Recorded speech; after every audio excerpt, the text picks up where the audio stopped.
कहते हैं दिल्ली दिल बरों की है, दिल जलों की है। कहते तो ये भी हैं कि दिल्ली दिल फरेबों की भी है। और लकी यानी कि लक्ष्मण लाल अग्रवाल में ये सारे गुण मौजूद थे। लोग उसकी शक्ल को देखकर ही कह देते थे, अबे दिल्ली से हो क्या। लकी वैसे दिखने में स्मार्ट और अट्रैक्टिव था, पर जेब से खस्ता हालत होने की वजह से रहता बेहद सिंपल तरीके से था। शर्ट का रंग उड़ा हुआ और पैंट से पैबंद जुड़ा हुआ। कहने को तो उसकी उम्र के लड़के दिल्ली की सड़कों पर रात को मोटर बाइक दौड़ाते थे, लेकिन लकी उर्फ लक्ष्मण लाल अग्रवाल सिर्फ कमरे से कॉलेज में पढ़ाई और गर्लफ्रेंड डिंपल के साथ थोड़ा वक्त बिताना, फिर कॉलेज से दुकान, दुकान से जब होम डिलीवरी आए तो वहां, और फिर घर चला जाता था। हाँ, कभी कभी जब वो किसी लड़के को खाली सड़क पर मोटर बाइक दंदनाते हुए देखता तो कहता, एक दिन अपना टाइम भी आएगा जब मैं चश्मा लगाकर बैठूंगा और पीछे डिंपल को बैठाऊंगा। देखना, जब वो मेरी कमर में अपना हाथ कसेगी और मैं तेजी से मोटरसाइकिल को इंडिया गेट के आसपास दौड़ाऊंगा, तो सारे दिल्ली का दिल हम दोनों को देखकर जलेगा। दुकान में रखा हुआ बर्नॉल भी काम नहीं आएगा। लकी ने कहा और अपने हाथ में बर्नॉल की क्रीम को दबा दिया। जैसे ही उसने क्रीम को दबाया, उसका क्रीम बाहर आ गई। अबे गधे, क्या कर रहा है? वो कोई स्पंज की गेंद है क्या जो उसे दबा रहा है? दुकान के मालिक ने उससे फटकारते हुए कहा और उसके सर पर एक चपत लगा दी। Sorry sir. लकी ने अपना सिर बचाते हुए कहा। वो खरोल बाग में स्थित एक छोटी सी मेडिकल स्टोर पर काम करता था। उसकी दुकान का नाम था चमन मेडिकल स्टोर और उसके ओनर का नाम था चमन लाल। लकी पिछले 5 साल से इन्हीं की दुकान पर काम कर रहा था। यहाँ इस छोटी सी शॉप पर काम करना उसकी मजबूरी थी। लाइफ में कंगाली की वजह से उसे कॉलेज में पढ़ाई पूरी करने के लिए पार्ट टाइम जॉब करना था। उसने कई अच्छी जगह अच्छी तनख्वाह की नौकरी ढूंढी, पर नहीं मिली और वो इस मेडिकल स्टोर पर ही अटक गया। गधे, अब इसके पैसे क्या तेरा बाप भरेगा? कटेगा। इसका पैसा भी तेरी तनख्वाह से कटेगा और एमआरपी से डबल रेट में कटेगा। चमन ने अपने दांतों को किचमिचाते हुए कहा। गुस्से की वजह से उसकी नाक फूल गई थी और लकी की सांसें। उसने घबराते हुए ओनर से पूछा, एमआरपी से डबल क्यों सर जी? ताकि अगली बार से ऐसी कोई हरकत करने से पहले तू डबल बार सोचे। चमन ने कहा और उसके हाथ से ट्यूब छीन ली। उसका जी तो चाह रहा था कि वो लकी की खोपड़ी पर एक और बार अपना हाथ साफ कर ले, लेकिन उससे पहले ही दुकान का फोन बजने लगा। फोन की घंटी बजते ही लकी को वहां से निकलने का मौका मिल गया और वो भागते हुए फोन उठाने के लिए चला गया। हेलो जी, करोल बाग के बेस्ट मेडिकल चमन मेडिकल स्टोर से बोल रहा हूं, बताइए क्या काम था? ये लकी की पेटेंट लाइन थी। चाहे कहीं से भी फोन आए, लेकिन उसे फोन पर बस यही बोलना था। जैसे ही इधर लकी ने अपनी बात कही, उधर से जवाब आया, मैं अप्रूविंग नाइट होटल के कमरा नंबर 303 से बात कर रहा हूँ। एक छोटा सा ऑर्डर है, नोट करो और जल्दी से होटल पर डिलीवर करवा दो। वो एक लड़के की आवाज थी। उसकी आवाज में काफी भारीपन और एक अजीब सी जल्दबाजी थी। जैसे ही लकी ने वो आवाज सुनी, पता नहीं क्यों उसे वो आवाज जानी पहचानी सी लगी। जी सर, बताइए आपका क्या ऑर्डर है? हाँ तो लिखो, हार्ट प्ले के 2 पैकेट और 1 पैकेट टिश्यू। लकी, जो कि अपना पेन लेकर खड़ा था, हार्ट प्ले का नाम सुनते ही झिझक गया। असल में हार्ट प्ले नाम का एक कंडोम आता था और इसलिए उसका नाम सुनते ही लकी शर्मा गया था। इतने साल से भी मेडिकल की स्टोर पर काम करने के बाद उसे इन चीजों का नाम सुनने में शर्म आती थी। हेलो भाई, लिखा कि नहीं लिखा? उस आदमी ने फिर से लकी से पूछा। जी सर, लिख लिया सर, लिख लिया। लकी ने खिसिया कर हंसते हुए कहा। लिख लिया तो फिर लेकर निकल, उस लड़के ने कहा। उसकी आवाज सुनकर ना जाने ऐसा क्यों लग रहा था कि वो बहुत बड़ा आदमी था। जी सर, लेकिन सर बाहर तो बारिश हो रही है, लकी ने कहा। उसने देखा कि बाहर बहुत तेज बारिश हो रही थी। उनकी दुकान के सामने पानी भर गया था और तेज हवाओं की वजह से चमन मेडिकल स्टोर का बोर्ड भी गिर गया था। लकी को लग रहा था कि वो इतनी तेज बारिश में अभी एकदम से तो नहीं निकल पाएगा, तो उसने उस लड़के को समझाते हुए कहा, सर मैं ऑर्डर तो ले आऊंगा पर थोड़ा टाइम लग जाएगा, बारिश थोड़ी थम जाए। अब इससे पहले कि वो कुछ आगे बोल पाता, फोन पर लड़का बोल पड़ा। तुम्हारे मालिक को पता है कि तुम मल्होत्रा जी के लड़के को मना कर रहे हो? हाँ पता है, बारिश हो रही है, इसलिए सारा सामान अच्छे से थैली में पैक करके लाना और लेट नहीं होना चाहिए, समझे? उस लड़के ने कहा और इससे पहले कि लकी आगे कुछ कह पाता, उसने फोन काट दिया। उधर से लकी के दुकान का ओनर उसे घूर कर देखा जा रहा था। लकी के हाथ में पेन और पेपर देखकर ही वो समझ गया था कि उसके पास कोई ऑर्डर आया था। आज वैसे भी इतनी बरसात होने की वजह से सुबह से इक्का दुक्का ग्राहक ही दुकान पर आए थे। ऐसे में उसकी दुकान का मालिक एक भी ऑर्डर को छोड़ना नहीं चाहता था।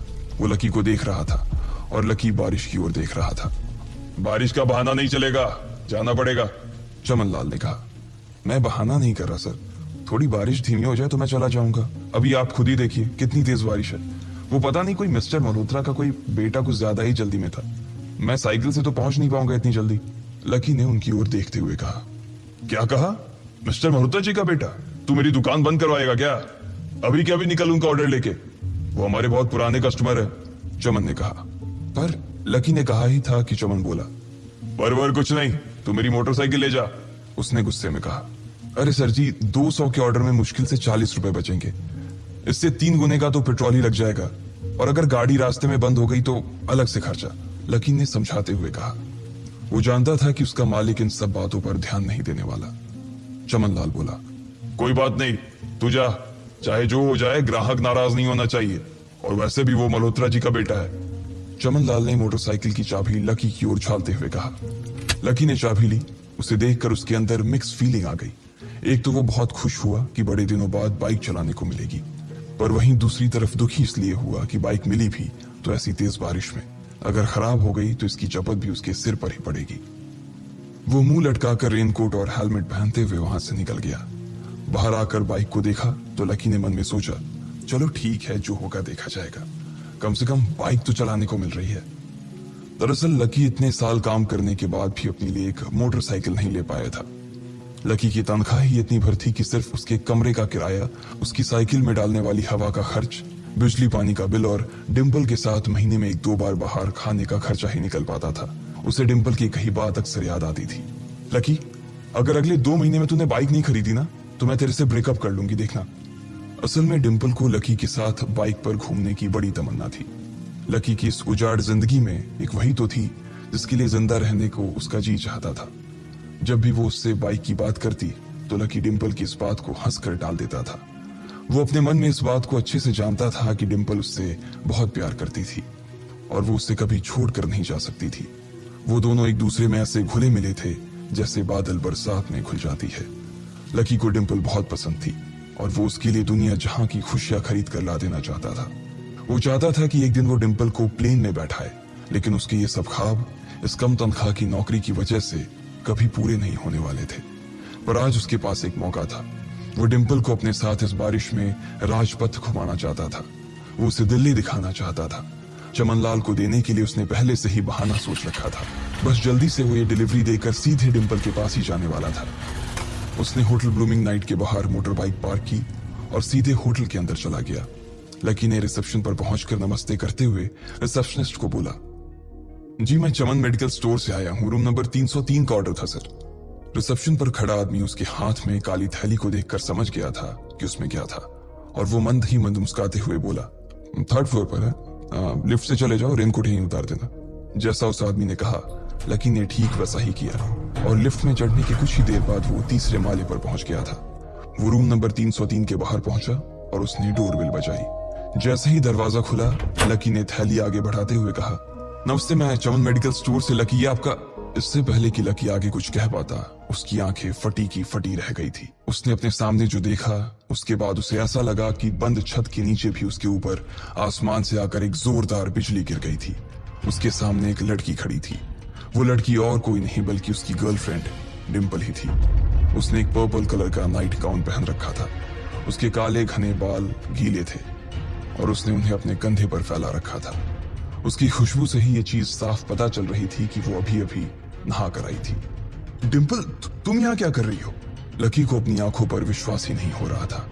उसने 2 बार अपनी पलकें झपका कर देखा, लेकिन दोनों बार ही उसे अपने सामने डिम्पल ही नजर आई। तुम यहाँ क्या मेरा पीछा करते हुए आए हो लकी? डिम्पल ने उल्टा उसी के ऊपर पलटवार करते हुए कहा। लकी को देखकर उसके दिल की धड़कन भी तेज हो गई थी। उसे उम्मीद नहीं थी कि लकी यहाँ आ जाएगा। उसने ना तो सुबह से उसे फोन किया था और ना ही उसके मैसेज का कोई जवाब दिया था। वो अपने मन में सोचकर बैठी थी कि वो अगले दिन खुद ही उससे मिलकर बोल देगी कि उसकी तबीयत खराब थी। डिम्पल बेबी, क्या हो गया? किससे बात कर रही हो? अचानक से एक गबरू जवान सा लड़का दरवाजे के पास आकर खड़ा हो गया था। उसने बनियान पहन रखी थी। लकी उसे पहचान गया था। साले राहुल के बच्चे, तेरी हिम्मत कैसे हुई मेरी डिम्पल को हाथ लगाने की? लकी ने जैसे ही राहुल को देखा उसके तन बदन में मानो आग सी लग गई थी। वो उसे इस वक्त इतना बुरा मारना चाहता था, इतना बुरा पीटना चाहता था जिसकी कोई हद सीमा नहीं थी। लकी जिस कॉलेज में पढ़ता था, राहुल और डिंपल भी उसी में पढ़ते थे और वो कॉलेज राहुल के फादर का ही था। डिंपल ने राहुल के पिता की एक कंपनी में जॉब पकड़ ली थी और राहुल उस पर बहुत लाइन मारता था। लकी ने एक दो बार डिंपल को उससे दूर रहने के लिए भी कहा, लेकिन डिंपल ने उसे यह कहकर टाल दिया था कि वो सिर्फ अच्छे दोस्त थे। आज भी इससे पहले कि वो आगे बढ़ता, डिंपल उन दोनों के बीच आ गई। रुक जाओ, डिंपल ने गुस्से में कहा और लकी के सीने पर हाथ रखकर उसे रोक दिया। लकी लंबी सांसें ले रहा था और कुछ ही सांसों के बाद उसका गुस्सा शांत हो गया। अब डिंपल के पास भी छुपाने के लिए कुछ नहीं था, इसलिए उसने लकी से कहा, लकी, आज से तुम्हारा और मेरा ब्रेकअप। ब्रेकअप? लकी के पैरों के नीचे से जमीन खिसक गई थी। उसकी आंखें नम हो गईं। लकी को उसकी बातों पर विश्वास नहीं हो रहा था। उसने डिंपल की ओर देखा और बोला, डिंपल, हम पिछले 1 साल से एक दूसरे के साथ हैं और तुम हो कि मुझसे ब्रेकअप करना चाहती हो? अरे मैं तो तुम्हारे लिए नई बाइक लेने वाला था। चल रहने दे, आज ही याद आई है तुझे बाइक की। अरे तेरे पास मुझे बाहर घुमाने के लिए, खिलाने पिलाने के लिए पैसे तो है नहीं, तू कहां से लेगा बाइक? और अगर ले भी लेगा तो उसमें पेट्रोल कहां से डलवाएगा? तेरी 8,000 रुपए महीने की नौकरी, उसमें होगा ये सब? लोग हंसते हैं मेरे ऊपर जब मैं सरोजनी में तेरे साथ घूमती हूँ। मैं ऐसी लाइफ नहीं जीना चाहती लकी। मैं तेरी तरह गरीब नहीं रहना चाहती। तूने मुझे फंसाया था, उल्लू बनाया था तूने मुझे, इसलिए मैंने राहुल से मैचअप कर लिया है। आज से यही मेरा बॉयफ्रेंड है, डिंपल ने गुस्से में कहा। अच्छा, तो बेबी ये है तुम्हारा वो बेकार सा एक्स बॉयफ्रेंड? राहुल ने पूछा और डिंपल के बगल में आकर खड़ा हो गया। फिर उसने लकी के हाथ से थैली उठाई और उसमें से हार्ट प्ले का पैकेट निकालकर उसे चिढ़ाने के लिए उसे हवा में लहराने लगा। बाप रे, इससे बदकिस्मत इंसान इस दुनिया में और कौन होगा? राहुल ने उसकी टांग खींचते हुए कहा। लकी के पास उसकी बात का कोई जवाब नहीं था। उसने गुस्से से डिंपल की ओर देखा और अपनी हाथों की मुट्ठी भींच ली। फिर वो वहां से निकल गया। अबे पैसे तो ले जा, सब कुछ फ्री में देता जाएगा क्या? राहुल ने जोर से ठहाके लगाते हुए कहा, लेकिन लकी बिना उसकी बात सुनते ही निकल गया। उसके दिमाग में डिंपल के कहे शब्द गूंज रहे थे। उसने कभी सपने में नहीं सोचा था कि डिंपल उसके साथ कुछ ऐसा भी कर सकती थी। जिस इंसान के लिए वो इतना कुछ करना चाह रहा था, उसे उसकी कोई कदर ही नहीं थी। लकी इतना हताश हो गया था कि बुरी तरह से रोने लगा। इस बार वो लिफ्ट से नहीं बल्कि सीढ़ियों से नीचे उतरा और एक ही एक सीढ़ी उतरने के साथ उसके आंसू आंखों से छलकते जा रहे थे। जब उसकी आवाज सुनकर कुछ लोग अपने कमरे से बाहर आए तो लकी ने तुरंत अपने आंसू पोंछे और तेजी से वहां से भाग गया। उसे जिंदगी में पहली बार प्यार हुआ था और पैसों की कमी की वजह से न सिर्फ उसका प्यार बल्कि उसकी पूरी जिंदगी बर्बाद हो गई थी। लकी जैसे ही बाहर आया तो उसने देखा कि बाहर अंधेरा हो गया था। आसमान में तेज बिजली कड़की और बारिश जो थमी थी एकाएक फिर से झमाझम बरसने लगी। ये देख लकी के थमे हुए आंसू एक बार फिर से छलक गए। उसका दिल बुरी तरह से डूब चुका था, लेकिन उसे इस बात की खुशी भी हो रही थी। आखिर आज उसे डिंपल का असली चेहरा नजर आ गया था। वो तो उसके साथ घर बसाने की सोच रहा था, लेकिन अच्छा हुआ कि उसने पहले ही उसका घर बर्बाद होने से बचा लिया। लकी को दुख तो बहुत हो रहा था, पर उसे यह भी लग रहा था कि उसे आगे चलकर यही दुख उसे खुशी देने वाला था। लेकिन एक चीज थी जो लकी को परेशान कर रही थी, वो थी उसकी माली हालत। उसकी जेब इतनी तंग थी कि उसे फटी हुई जेब की पैंट पहनकर घूमना पड़ता था। कभी कभी तो लकी सिर्फ रोटी खाकर दिन काट लेता था। वो कब से कोशिश कर रहा था कि कोई अच्छा काम पकड़ सके, लेकिन उसे कोई काम देने को राजी नहीं था। उसने टूटे हुए दिल को दिलासा देते हुए मन में सोचा कि डिंपल पर खर्च होने वाले पैसे बच जाने से शायद उसकी हालत सुधर जाएंगे, पर फिर भी वो रातों रात रईस नहीं हो जाने वाला था। उसने ऊपर आसमान की ओर देखा और जोर से चिल्लाया, अगर इतना ही अनलकी बनाना था तो फिर नाम लकी क्यों रखा भगवान? वो जितनी जोर से चिल्ला सकता था उतनी जोर से चिल्लाया।